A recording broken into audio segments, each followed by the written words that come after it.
Valentina Mazuela es coordinadora de Iniciativa Barrios por el Clima, está con nosotros en el día de hoy porque, como saben ustedes, tradicionalmente todos los martes hablamos de temas de ciudad. Bienvenida, Valentina, gracias por estar con nosotros. Muchas gracias por la invitación. Valentina, interesante el estudio porque, voy a decir una cosa que es obvia, ¿no? Un dicho popular, cuando llueve todos se mojan. Pero en Santiago todos se inundan, podría uno decir, ¿no? O Sí, muchos se inundan, sí, lamentablemente. sí.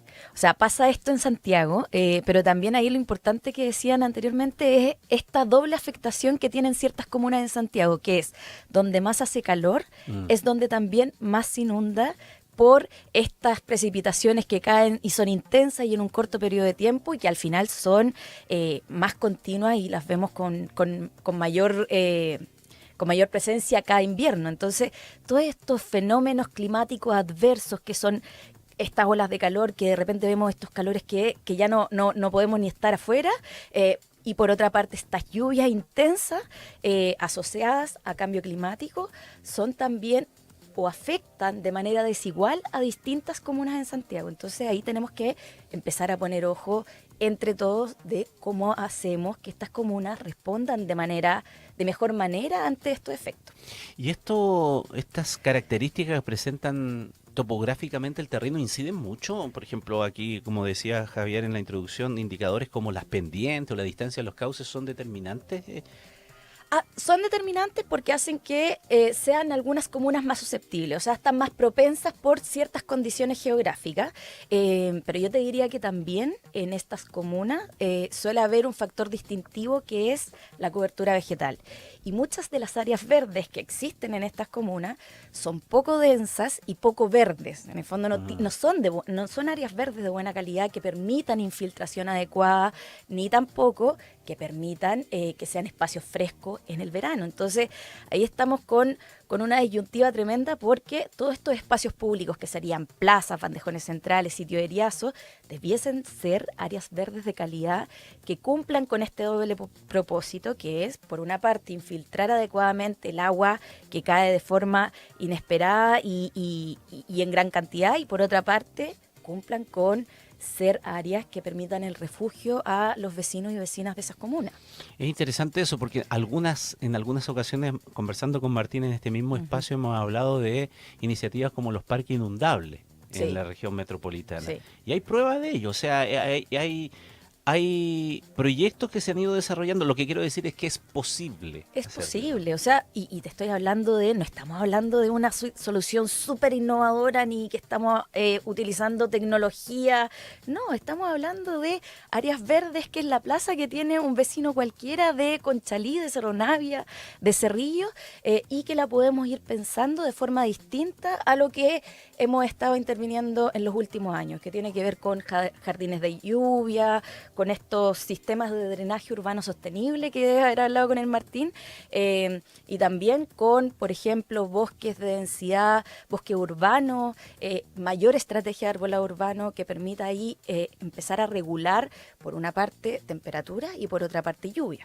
Cuando se planifica la ciudad, estos temas no necesariamente están presentes, ¿no?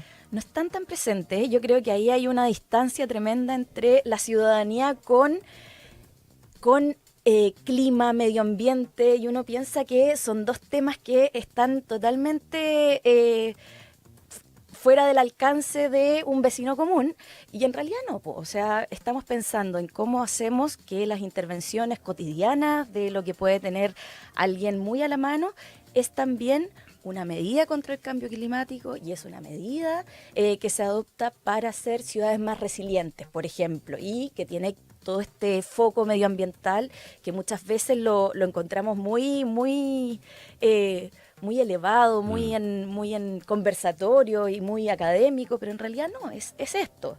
Eh, cómo afecta la vida diaria de las personas y cómo desde ahí también podemos implementar soluciones que, basadas en la naturaleza, puedan responder a las necesidades de las ciudades y de las comunas. Porque una cosa es, por ejemplo, construir o intervenir en este sentido cuando ya está hecho, cuando ya está todo pavimentado, por decirlo de alguna manera para que se entienda bien.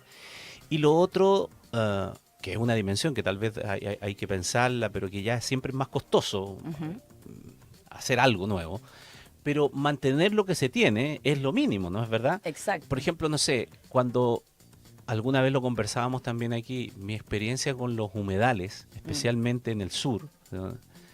Eh, a mí me da la enseñanza de que antes se hablaba de pantanos que había que secar, porque había que transformar productivamente esa zona para desarrollo habitacional, etcétera. O sea, como que había eh, una mirada de que eso tenía que desaparecer, Claro. porque afectaba y El incluso desarrollo de la ciudad. afeaba, Sí, ¿ah? Porque era mira la palabra, pantano. Hoy día sí. hablamos de humedales. Y los humedales, sabemos la biodiversidad, pero sabemos también estos otros equilibrios que provoca. Entonces hoy día hay una conciencia de tratar de cuidarlo, y aquí me alcanzo lo que tú señalabas, de que las comunidades comienzan a tener conciencia de aquello, Ujú. a defender esos espacios. Sí, o sea, y también estos espacios que están insertos en las ciudades y son parte de las ciudades también.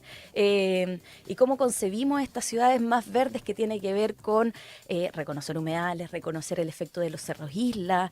El Cerro Renca, por ejemplo, para la comunidad de Renca es importantísimo.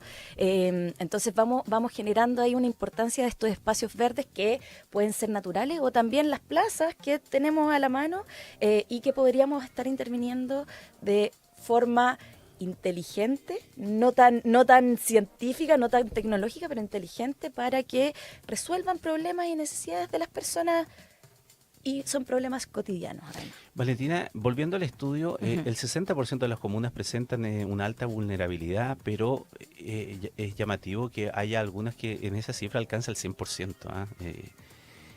También aquí hay una diferencia dependiendo del Sí. lugar en donde tú vivas. Sí, o sea, y hay para nosotros fue bien interesante este estudio, porque en el marco de Barrios por el Clima, que partió como una iniciativa que nació desde el calor, del estudio del calor, ¿Ya?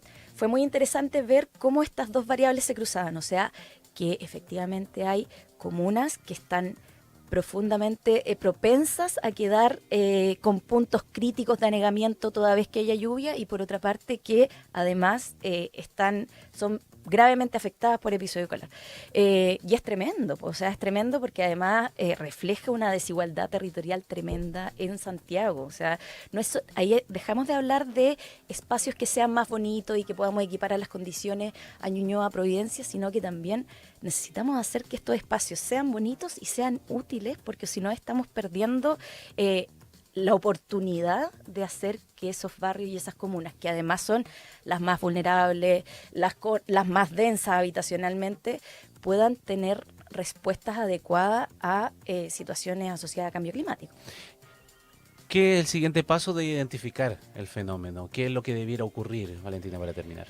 Mira, ahí te cuento, nosotros estamos en Barrios por el Clima con estas 4 instituciones que son fundaciones que ya venían de por sí actuando individualmente, Bosco, Mi Parque, Patio Vivo, Reforestemos, y además está el Magíster de Arquitectura de la Católica.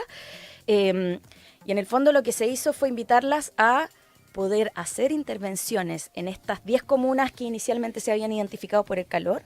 Y ahora la segunda invitación es que estas mismas fundaciones y otras que se puedan unir en el camino, vayan también haciendo intervenciones de forma planificada, integrada, en colaboración con lo público, para que esas intervenciones respondan a las lluvias. Por ejemplo, pensamos en jardines de lluvia, pensamos en sistemas de drenaje urbano sostenible. Entonces, ¿cómo convertimos estos espacios que tienen todos a la mano en espacios mejor pensados, mejor diseñados, más verdes, y con mejor respuesta al cambio climático? Solo para terminar, se requiere una mirada más global porque a lo mejor un alcalde en particular, un municipio en particular puede tener mucho interés, pero uno puede no tener los recursos, o dos, el problema no solamente se circunscribe a el límite de una calle en su comuna, sino que involucra a sectores más amplios y por lo tanto de una mirada más de gobierno regional debiera ser, ¿o no? Sí, o sea, y ahí yo creo que hay esfuerzos interesantes que están recién partiendo. Uno diría que esto debiese estar incorporado hace muchos años, pero el Plan de Infraestructura Verde es un ejemplo de ello que empieza a intercomunicar todos estos parches verdes entre todas las comunas para hacer un gran plan que incluya corredores verdes, que interconecte las comunas y que esté bien pensado y bien diseñado para todos de forma pareja. Valentina Mazuela, coordinadora de la iniciativa Barrios por el Clima, muchísimas gracias por habernos visitado hoy día. Gracias a ti. Que esté muy bien.